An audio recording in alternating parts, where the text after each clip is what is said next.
韩国有3000年历史的重庆，我详细去感受上世的美食，去探索古朴的老街。上世建设的发展，也给用的已经多模强样的。希想要了解韩卡多的重庆老故事，一定要透过蔡天一张做的。今晡日阿上武就会请一下此世的重庆泰的老朋友，相信透过佢，一定做得韩卡深入探访一只上市。今晡日留一下当地的朋友啊，很多妥妥，佢遐当地的艺术家叫啲啊，看一下那当古老的建筑呢。哇，当到阿公阿婆就直接做生意哦。啊，唐讲哦，呀，清油苗，重庆清油苗跟麻花，当地人最喜欢哪一种口味？对，当地人就喜欢这个花生的嘛。花生的。还有这个我们的麻辣的。我可以试试看这个吗？可以的。我试过辣的，试看看那里。我知道比台湾的唔会按硬，也较切用的。这个是什么？桃子。银杏。杏子哦。杏子啦，杏子，很好吃啊，可以吃吗？可以试试看吗？这是分哪里？这是你们家里种的吗？啊，真的、啊？树上摘下来，给阿婆懂得你像，好可爱。嗯，很多汁。不过有的会酸，有一点点酸，吃起来很像李子，董兄弟也用哎。我那个从这也得做吧，对的。这可以直接吃吗？当早餐吃？直接吃啊？不，吃不得。哦，吃不得吧？奶奶，你不要骗我。要煮开水煮汤的。用开水煮。哎，盘在那里。闻起来没有什么味道，有点清笋的味道。像下过雨那个，用落过水用的跟清笋的米头用的。虽然仍然遇到限制，不过老阿公老阿婆伊都充满热情的上家们，完全化解相互之间的距离。头一摆来到一只小镇，古色古香的怀旧感冲啊过来，老都市的闹热闹完全无共样。当初的世外桃源的样诶，当有七家美食哦。多多，哎，好久不见哦。哎，你还是还好吗？你还是一如往常哦，还是很随性。哎，你跟我约在这边，它是一个很古老的古镇哦。对对对，非常保留了以前那种川东的那种传统的那种民居的结构的那样一个地方啊。你看墙啊，这些门窗啊、瓦啊什么的，都是真材实料的。那像这个古镇，除了这个保有的古建筑是很有特色之外，还有什么是特别生活形态吧？生活形态，因为对他们来说，物质结构还有生活形态是两个都很重要的东西。你即使让他们搬到新的楼房里面去，他们还是会维持这种生活。所以他们其实现在还是住在这里面。是因为他离不开这里啊，他离不开这里的社群关系。就他离开这里打散了以后，他再也找不到以前的伙伴、邻居啊、街坊啊、亲戚啊这些。他们很依恋这种传统街区的这种生活啊，年轻人可能不一定习惯。它跟我们童年的生活的环境很接近嘛。你小时候也是住像这样的房子？都是这样的地方，这样的地方很接地气嘛，然后人间烟火的感觉。锅碗瓢盆、锣鼓喧天，家长里短。比较庶民生活的感觉，这样子。那你带我去走一走好了，看看哪些地方可以拍一拍。走吧。啊，走。BD 以北起的龙兴古镇，到一下有600多年的历史。面对风天美食空地啊，故所也被做得讲是人杰体力。不过，听到现代化的脚步，当到老镇被悄悄磨退了。不过一只很受到保护，还蛮受到商业化的古镇，还是有浓浓的市井气息。当地的居民做得七家做七家食，吃菜神发用的就会清好的素养老推表。这是什么啊？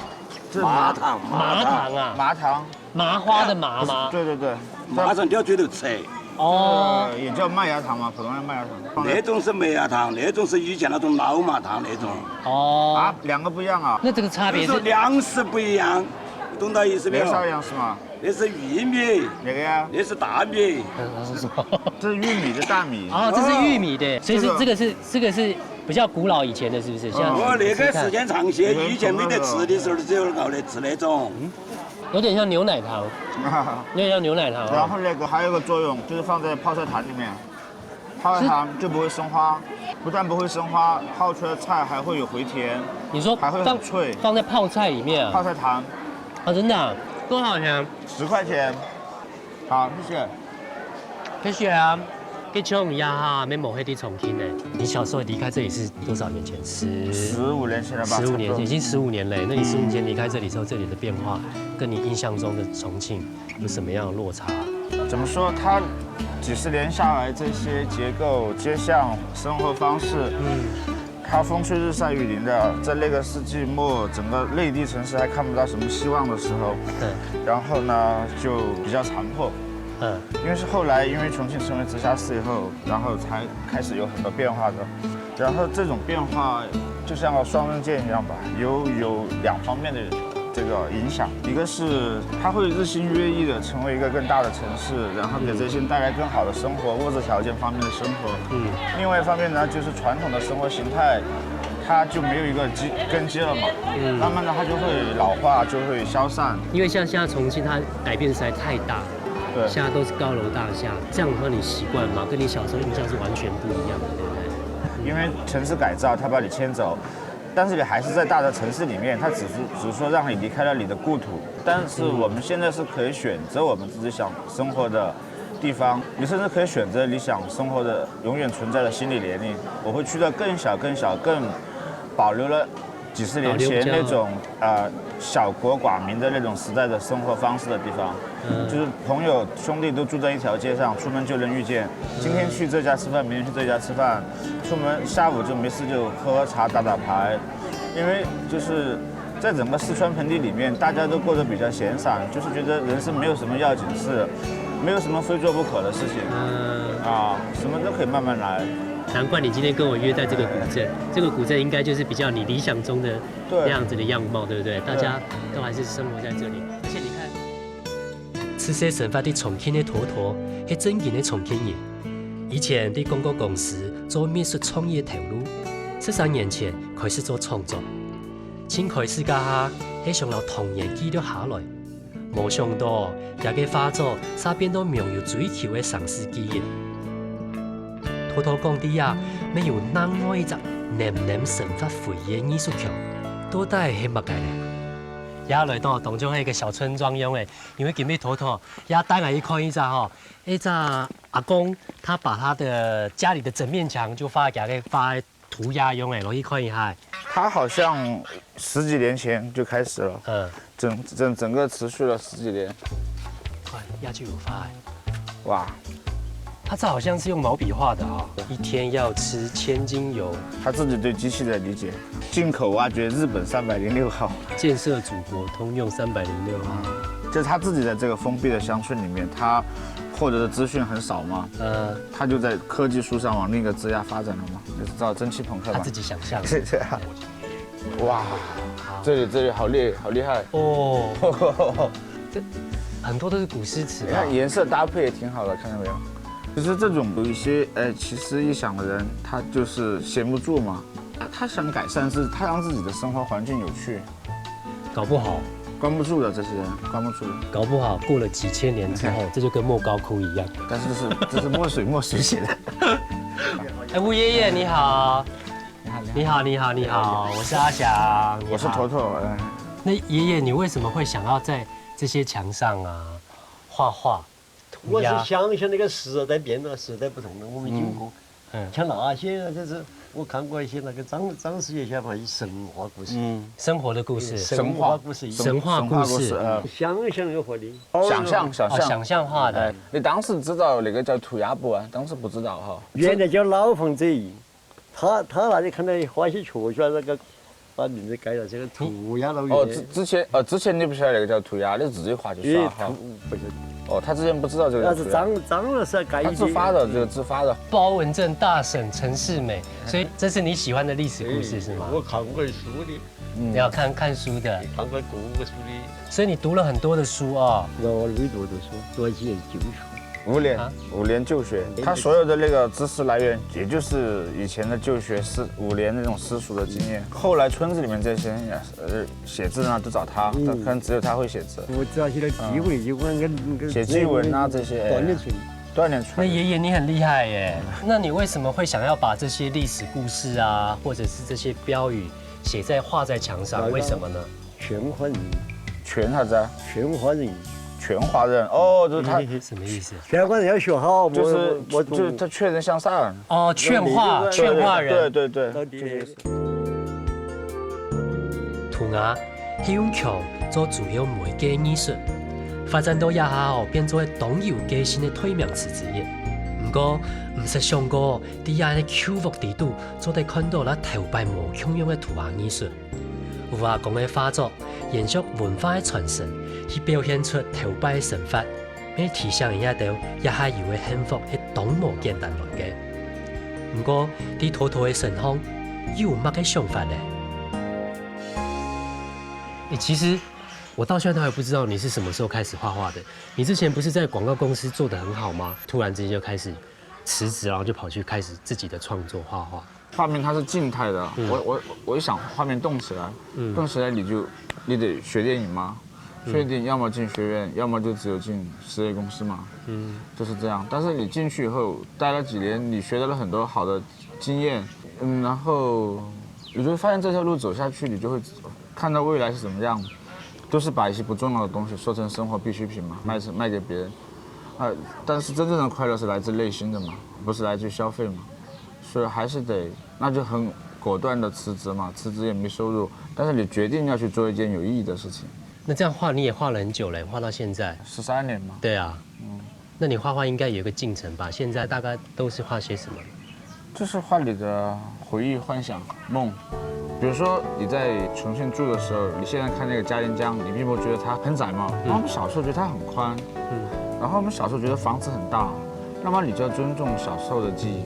回忆真实，比如说我们画树荫，我没有画那些枝干，因为你觉得小时候你仰头在整个树荫充满了遮盖的街道下奔跑的时候，你向上仰望的时候，你不会记得有枝干的，你只记得是层层叠叠的树叶。等于是把心中的那个想象把它重组，然后再把它画出来，这样子。因为描摹现实，很多人都可以做到嘛，但是重新创造一个内心的真实，这个就很难，要看这个他自己个体内心的丰富程度了。我觉得艺术的价值应该就在这里，对，不然就拍照就好了。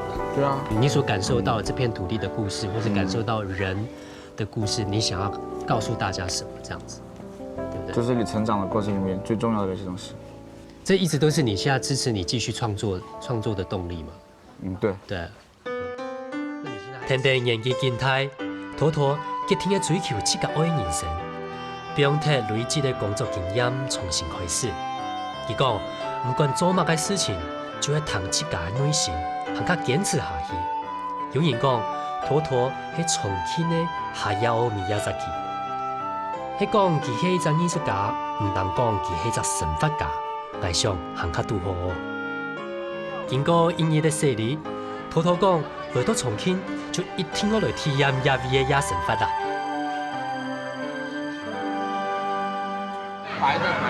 白的这个辣椒。它这个时候是一串一串多少钱就是了，串串的，而且他们记忆力应该很好，怎么知道谁是谁的？台湾的夜市有没有？有，但是没有那么多，选项没有那么多。他们烤的是不是都很辣？辣。重庆有一句老话，90一包肉。啊，90一包肉，90一包药。啊，90一包药。不喝睡不着。然后还有就是你劝人家嘛，就要酒个嘛，水个嘛，水个嘛，喝个嘛，喝个嘛，醉个嘛，醉个嘛，睡个嘛。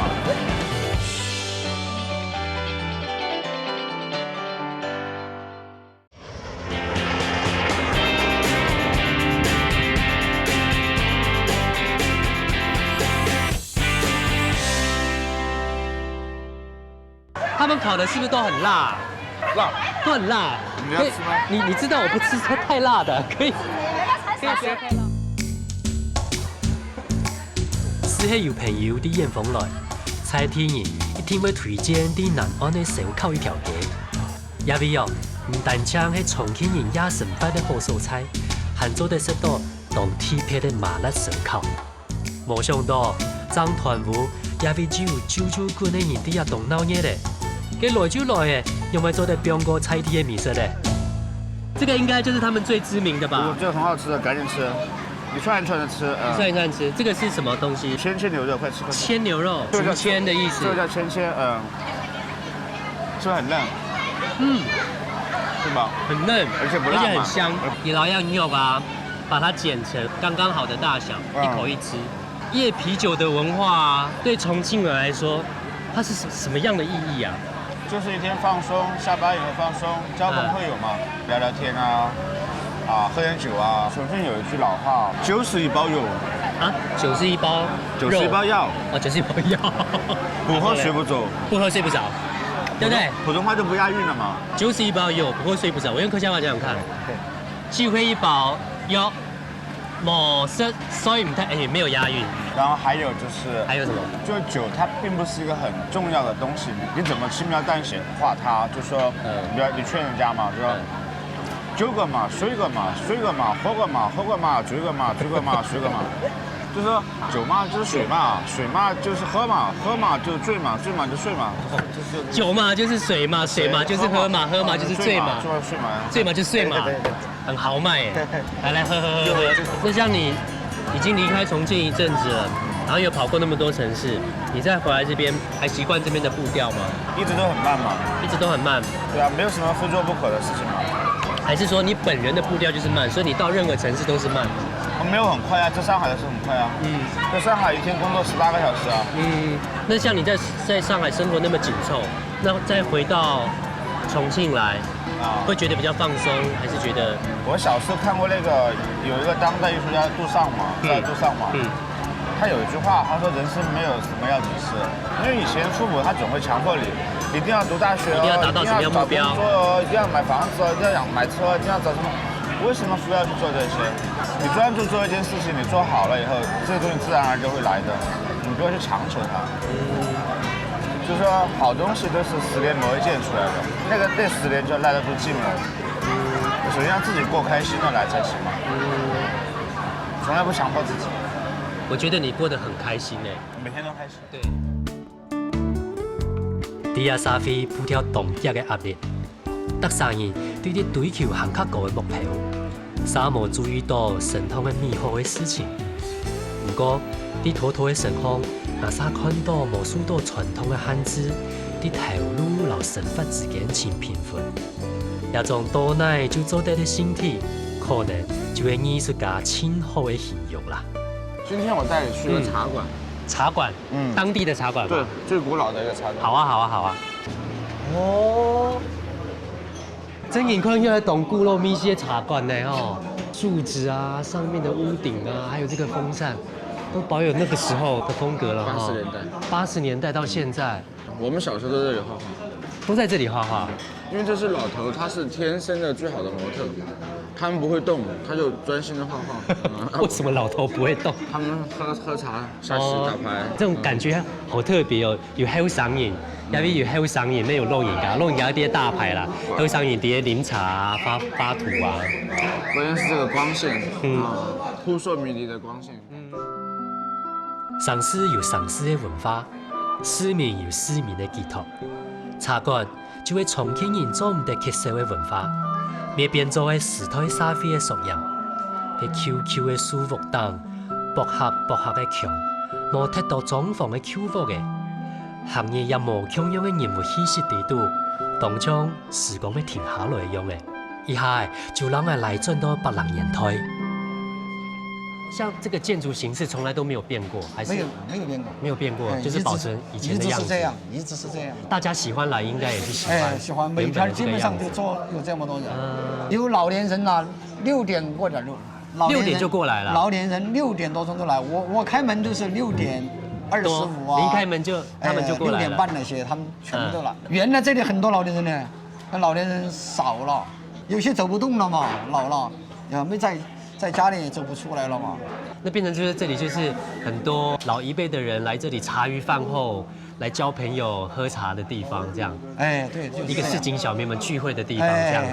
现在大家各个地方的那个网上啊，就是说，晓得这里有个茶馆，都跑这儿来喝茶了。像网络发达了，哎，他你们只要们这里有知旅游名度了，他们只要旅游就来了，就跟你们一样，怎么知道这儿啊，都跑下来了，是吧？我们的这个教授啊，他都喜欢把人留下来。所以有另外一个教授，哎，就是跟我们承包的教授。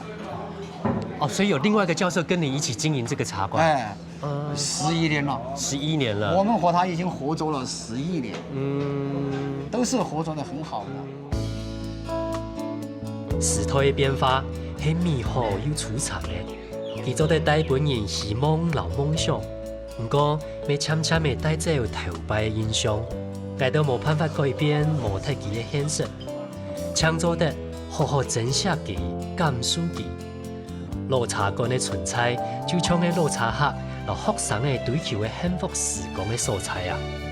你这样久久出去再回来一次，一直看着它的改变，你心里面怎么看待这些改变？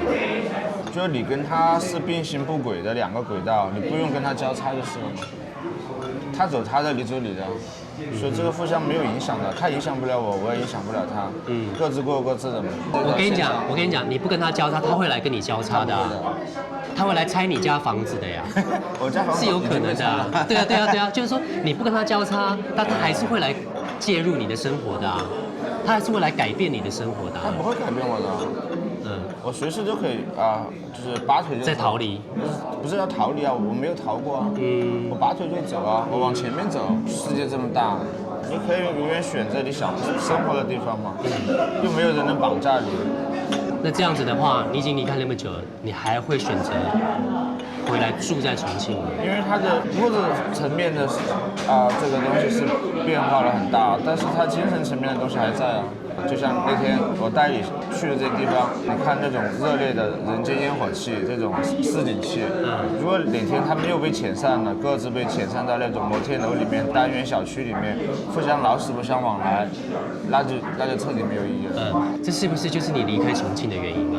对啊，因为你可以去的地方越来越少，就跟你的过往发生关系的地方越来越少，就你存在过的痕迹越来越少，好像我们的童年跟少年时代，我们所有的青春都没有存在过一样，好像它就是一场虚构。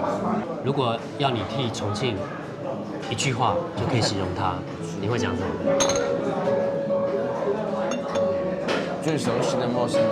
最熟悉的陌生人，你是萧亚轩的歌迷吧？重庆大部分土土青头要青真实的一家，不过佢伫拄的理想国要浅浅的模特的，也下佢深度佢爱神发的上司，继续佢渴望完成的梦，祝福佢嘅创作做得行较光明。重庆的魅力唔单唱喺风的伫拄的强气。还加係突變的繁華啦規律。接下來，我哋會拜訪嘅鄉親，又會帶俾我哋樣嘅城市面貌咧。真的哥，哎，你好，你好，來阿雄，你好，你識讀歌呢？哎，還好，昆相片定暗歌，還好了。準備要開始落水嘅吼。是在重慶，大概這幾個月算是雨季吧，3、4月份的時候都是雨季。那剛韓國來個一邊懂得名店呢吼。因為在重慶，渝中區的解放碑算是他們重慶最早開始的商業區，也是最繁榮的地方。大致上來說，就是說外縣市或是觀光的人都會到渝中區這邊來。那我們自己在重慶常住的話，我們會到解放碑、觀音橋、江北。崇拜嘅阿家要帶人去過。對。咁唔來要有幾多年咧？我是民國90年，2001年來，大概14年了。哦，按照。一開始前幾年的時候，是我們家有家族企業在這裡，我們是做房地產的，然後我父親希望我過來幫忙他，所以我大概在28、29歲的時候我就到重慶來，然後大概到08、09年的時候，因為他們覺得這邊的環境跟他們的年紀也到了，所以想要回去養老，所以他們就把公司收掉了。那麼我自己也在這邊開始創業，重新創業。那因為我認為我最能夠學習的年紀待在重慶，所以我對這邊的了解也會比一般人多，所以我有我待在重慶的優勢，所以我就在這邊創業。對苗栗來嘅客家鄉親 Alan， 因為家族生業到重慶結業，將人生的風景時期全部就帶離呀。Alan 講哦，重慶廿幾年的成長束縛，咪係本地留下來嘅原因。本人工作是内陆成爽好的重庆，除了建设，伫科技发展党要动大兵，本 Allen 今天的落成不连庙科技产业。董兄要出门吼，那没数据就做唔得。哎，对，感觉好像一只手机可以做很多很多的事情。对，包括你的经济活动，包括你的日常生活行为，包括你的购物，或者是说你的工作，全部都可以透过网络来解决。像我来之后呢，我就有把我的支付宝下载好了。准备要在这里试用看看，因为我们在大陆已经习惯不带钱出门，完全都用手机、用支付宝。如果你有兴趣的话，我们可以一起去试试看，你尝试一下就知道有多方便。我只要打开我的 APP， 然后再用这个标定图，我们就可以看到这个里面它会出现一个3D 的一个画面。它是立体的，它是立体的。未来的以后，如果说像旅游业，他们能够这样子做，我只要有一张照片，我就可以看到它实际上发生什么状况。不是，你真运动红片呢？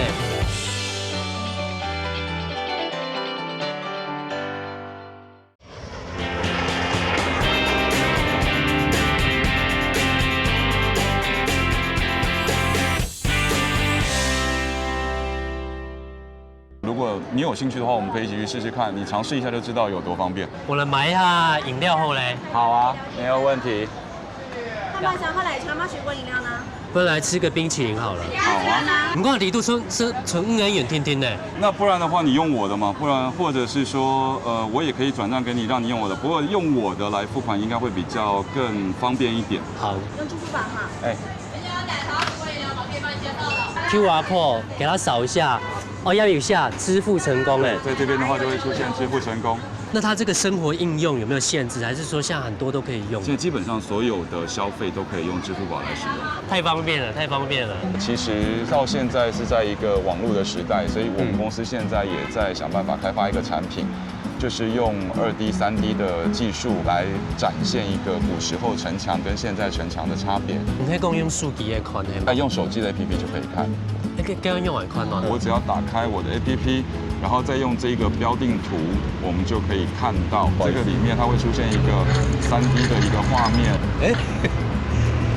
它是立体的。它是立体的，对。那么未来的以后，如果说像旅游业他们能够这样子做，我们就可以不用到一个现场，我只要有一张照片，我就可以看到它实际上发生什么状况。不是，你真运动红片呢？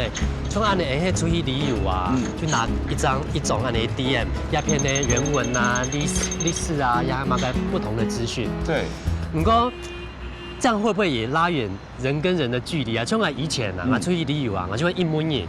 跟路安用的行啊，鸦片的历史很用的呀，有手机之后，好像都可以不用人互动。我这样好像有点缩减人跟人的拉远人跟人的距离。其实，在大陆的话，反而这个部分他们跟台湾正好相反，他们反而会因为手机 APP 的软体的运用，反而人跟人之间的距离会互相的沟通会变得更多，因为他们人多，环境又大，所以你反而不容易找到跟自己同质性比较高的朋友。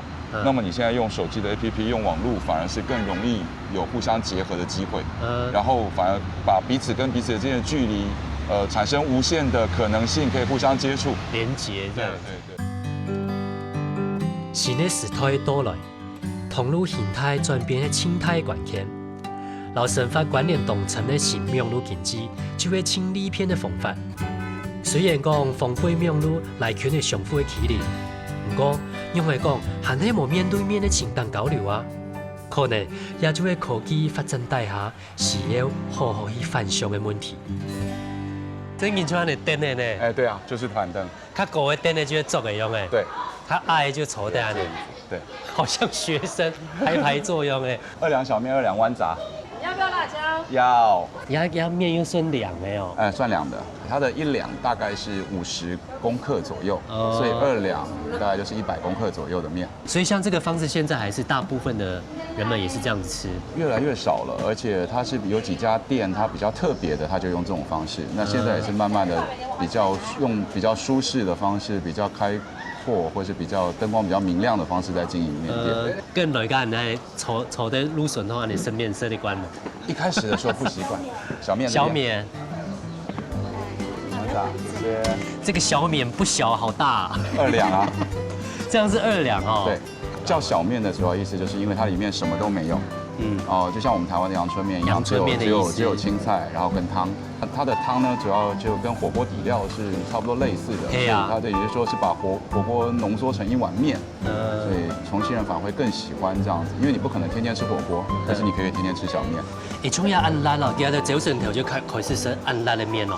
是，就一方水土养一方人嘛。走神头就是按辣的，你看一下。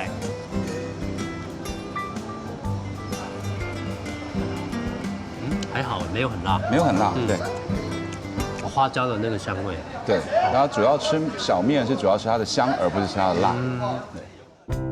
一讲到重庆的祖传，烧面是做唔得缺少的传统美食。清早烧面的发展係台灣老愛店的形式發展來嘅，因為佢煮起來凍夾，啲也差唔多30一碗就食飽咗嘅。故所無論係當地人，也係生活喺重慶的外地人，燒面做得講係一種無分階級，大家就好食的東西。大家可能就想講吼，喺啲中國大陸吼，北方人靠食面啦，靠食面，故所亞洲人好食面哦。其實重慶在長江以南，它算是南方、西南方。可是很特別，我去過幾個城市，就只有重慶人特別喜歡吃面。在南方城市裡面，重慶人特別喜歡吃面，而且重慶人吃的他們的面是很特別，是叫做鹼面。可是為什麼鹼面？對，就是專鹼的鹼面。對，他們在揉面的時候可能有加一些比較特別的東西，但是這個面呢吃起來會比較有飽足感。我倒是第一次聽到鹼面這個。對，我也是來重慶才學到。所以故所就會亞洲人這樣就按照做面，其他人包括到成都，其實距離並不遠，200多公里，可是它的面的做法跟重慶就不太一樣。就不一樣。哦，那你早餐也會來吃小面嗎？會的，在重慶的話，基本上我想到就會來吃小面。有時候就像我們在台灣，突然想吃豆花，突然想吃早餐要吃個三明治、漢堡，這都是很常見的事情。這是選項之一啊。只是選項之一，對。在重慶的早餐大部分都是稀飯、油條，然後或是油茶或是小面。在中國有個節目叫《舌尖上的中國》。他對於重慶小面的介紹就是有一句話，就是說重慶人的一天的早上就是從小面開始。對。因為集團喺海外嘅生活，故所做得用無共樣嘅視角來看世界，也要本 Alan 哥做得東極適應航空用人外做。佢講哦，喺重慶按自由，乜個事情就有可能嘅嘗試，當然就做得感受到變化和驚喜。大bằng有限的時間，Alan 哥講，我帶我去體驗一位當地片的過江流浪。一台哦哈，一台沒一台哦。對啊。呀，南菜有幾多年的歷史誒？這個應該幾十年了吧？就是以前早時候還沒有那麼多橋的時候，很多人上下班都會透過這個來通勤。它主要這個是連接江北渝中區跟南岸區，就用索道來連接這3個。那因為渝中區是它的經濟中心嘛，那江北區跟南岸區它主要是住宅區比較多，他們就用這樣子來連接。就等於是大家上下班的需要。對，大家上下班的需要。你不想坐船，或者說不想慢慢晃過來，你就坐這個會比較快。大坐就按刺激，坐南菜，沒一架一下就會到誒。對，大概不到10分鐘左右吧。所以它這個纜車就是這一段而已，其他地方有嗎？原先在我們坐纜車的地方往北還有一段，可是那個往北那一段拆掉了，然後因為它一些建設的需要把它拆掉了，那現在就留下這一段作為觀光用。對。然後東島橋就稀稀來誒，他們大家都開車進城了哈。他們現在重慶最大部分就是汽車跟地鐵共用一座橋。他們現在大部分是用這種方式。下邊是什麼江？這下面是長江。哦，是長江。對，長江。半空中掛定2條連接落石頭的公路，也是喺公路片人來來去去的路。不過到今日，行較多的係一種喪失歷史的記憶。短短的1000人公廁，撒喺山上、工廠、老不亞上的景法，坐到呀流浪地圖，夫婦個人的印象，當上的提醒人應該表慢腳步，好好欣賞一風景。那來到前2個行，就知道這邊的變化很大。不過他們的生活步調好像還沒有那麼快哈。那你在這邊生活上推完了，重慶生活的步調有沒有適應上的問題啊？因为我很小就离开台湾，就学校毕业以后没多久就离开台湾了，然后所以，在这边的适应的状况，其实我对台湾的工作到底是什么样的一个节奏，并不是太了解。你已经离开太久了。对，已经离开太久了。那我到这边10几年以后，这样子做下来，其实虽然他的生活步调慢，他的工作其实很多，但他生活步调确实是要比台湾慢一点。可是慢慢的，我们也习惯这种生活步调。比较松柏人会讲啊，因为张磊跟他青春的一件事情，就是要用他们的角度去思想事情，去想事情。对。所以你等于是渐渐的已经是融入他们的步调了。对，没错。对，因为重庆这个地方它比较特别的是，因为它是一个老工业城市，你说它要快也会快，但是。它实际上它所专注的地方，倒不是我们所习惯那种快的方法。都会的节奏。对，不是那种都会的节奏。如果说你是要谈一些什么沟通上面的问题啊，可能你一个早上只能办一件事情，一个下午只能办一件事情，那不像我们就可能30分钟解决一个，因为他们也想法是说，你必须要先做朋友才能够再做生意。对，所以就会有比较多的时间花在这个地方。不过 Alan 来重庆啊，一定会做一件事情，要来打卡的地方，就要来设计个重庆的火锅啊，很凶啊！哎，我现在既期待又怕受伤害，因为看到一东风呢。黏的辣椒哎，对，那其实，在重庆吃火锅就是这个样子，就是说它的主要是辣味，还有花椒，然后甚至加点牛油，然后就是这个标准的一个重庆火锅的味道。哇，那个牛油味它真给东香，是很香，一直飘过来。对，你是刻意叫这样全红的锅，对不对？不是那种鸳鸯锅。其实，在重庆是没有人吃鸳鸯锅，真正的重庆人是不吃鸳鸯锅的。那重庆人烫毛肚压着就行了，然后他们会有一个口诀叫做7上8下。7上8下吗？意思？对，就7次。对，我来吃吃看嘞。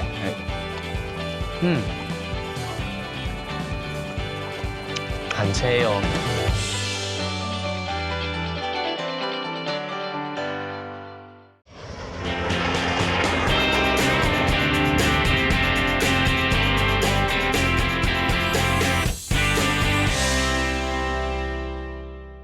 你是刻意叫这样全红的锅，对不对？不是那种鸳鸯锅。其实，在重庆是没有人吃鸳鸯锅，真正的重庆人是不吃鸳鸯锅的。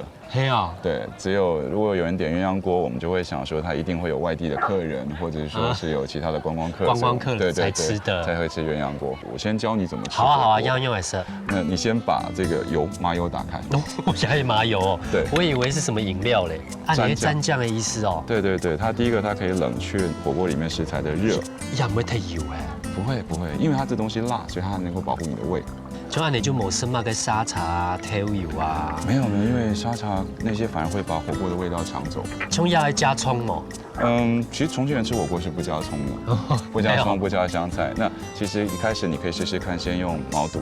这个是毛肚，这是牛的毛肚。对，那个其实，在台湾的火锅里面比较少见。那重庆人烫毛肚压着就行了，然后他们会有一个口诀叫做7上8下。7上8下吗？意思？对，就7次。对，我来吃吃看嘞。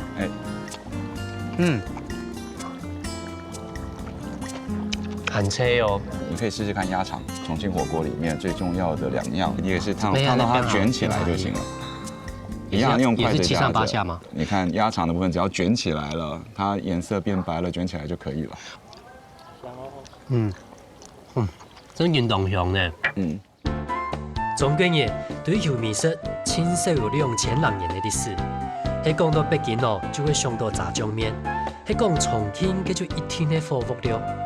不过重庆火锅没有分做喺水陆2派，水派哦就係啲碼頭文化來嘅。嘅6派就係南山黨嘅山田火鍋，初見荷花塘享受下美食，冇想到喺四川火鍋咩做得暗油情調哦。张磊跟他吃的習慣嗎？他們的辣度啊，有沒有每天拉肚子？我來這3天已經都在拉肚子。剛來的時候是真的不習慣，因為從其他地方到這邊來，它的味道比較重，川菜的味道是比較重的，然後加上他們會用一些味精啊這樣的調味品。所以，我們腸胃一下子沒有辦法習慣。那可是現在慢慢的時間久了以後，特別去了解為什麼在重慶居住要吃這麼辣。对啊，为什么他们都要吃？因为夏天天气也很热啊，他们对啊好像都还是坐在大街边，把衣服脱了照吃。对，不对因为重庆它的天气，比如说一年365天，你可能只有150天有太阳，所以平常的天气就像今天一样是阴天闷闷的，不管夏天也好，冬天也好，你很不容易流汗，那我们就用吃火锅、吃花椒的方式来促进你的排汗，促进你的新陈代谢。或者重庆有一句话就说，如果你不这样子吃的话，你很会容易有风湿，或者是中暑，因为你汗排不出来。对夏天的话，对，可以就按你动抖饮食里面动多快就按你，对这样一直捞。其实你这样子火锅的温度其实已经超过100度了。所以如果说你是消毒的话，其实这样也算是一种消毒，所以很少在使用公筷母匙。其实你这样子的话，没有公筷母匙，其实跟重庆人他们个性可能可以展现出来，就是他们比较直爽，比较豪迈，比较没有在分别，比较不会去拘小节的那种感觉。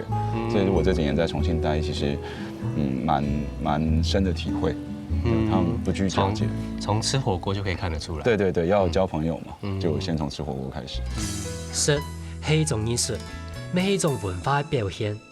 无论是做头路党，也是品尝北乡的生活体验，就是一轮个想要去学习、想要进步的。面对一三年，有时是另外一种喺行走的世界，唯一想到的就是美食的美食。想要坐到桌面前去享受美食，真係件清简单又幸福的时光。艾伦哥，亚地方面是一个风景区哈。它算是重庆主城区里面的一个古镇，叫磁器口古镇。从宋朝开始就有建这个镇，然后这个镇现在的规模是明朝跟清朝奠定下来的。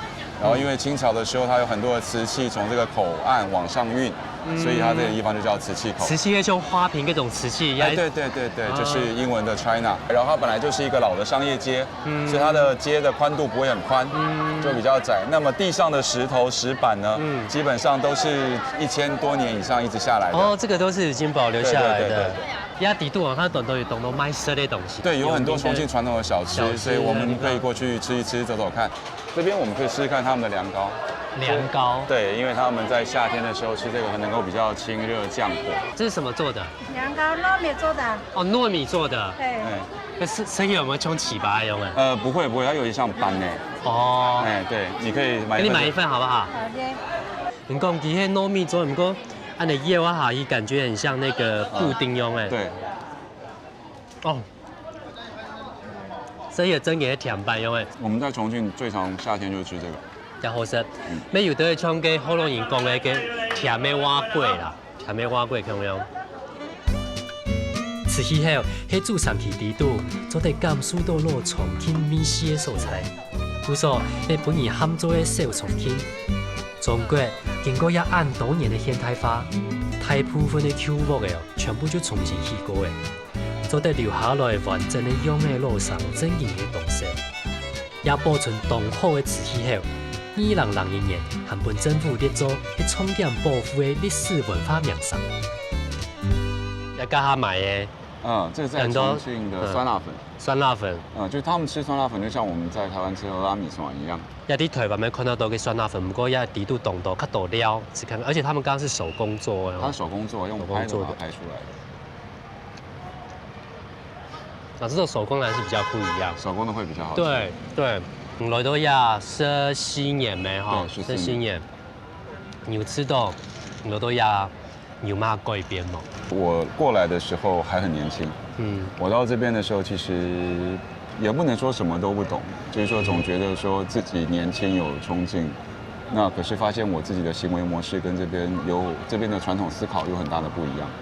那慢慢的随着我父亲他们老了，离开了重庆，回到台湾去退休以后，我自己在这边创业才会发现我有很多不足，跟这边的人沟通的方面，跟他们交往的方面，甚至在用他们的角度思考事情的方面，其实是不够的。所以我才转过来，等于是这几年再重新成长一次，再重新的去学习他们如何去思考，如何去做事情。按你讲起算不算你可以来到要重庆以后，你的收获？可能就是说来到这边以后，我会学会用一个重庆人的方式去做事情，然后了解到重庆人他们思考方向。那么有很多台湾的朋友刚来到重庆，那么我也可以告诉他们说重庆人会怎么思考，会用什么样的角度。那么在这个商场上面要做哪些跟台湾不一样的判断，这个我是可以跟他们提供一些意见。当然，在思考的过程跟价值观，我还是个台湾人，甚至说我还是客家人，比较保守，也比较内敛一点。只是说我在一个人生成长最快的阶段的时候，我都待在这里。那我会的，我了解的，我能够看得到的，都是重庆这边的社会。比较困难再回到台湾去，因为台湾可能也没有我的位置了。对，所以我可能在这边就自己继续创业，自己去做我自己该做的事情。你啊，很影响到台湾家下，你请实验咩？喺台湾的某个东西呀，某个地方有吗？每次回到台湾的时候，才会有一个真正有一个故乡的感觉。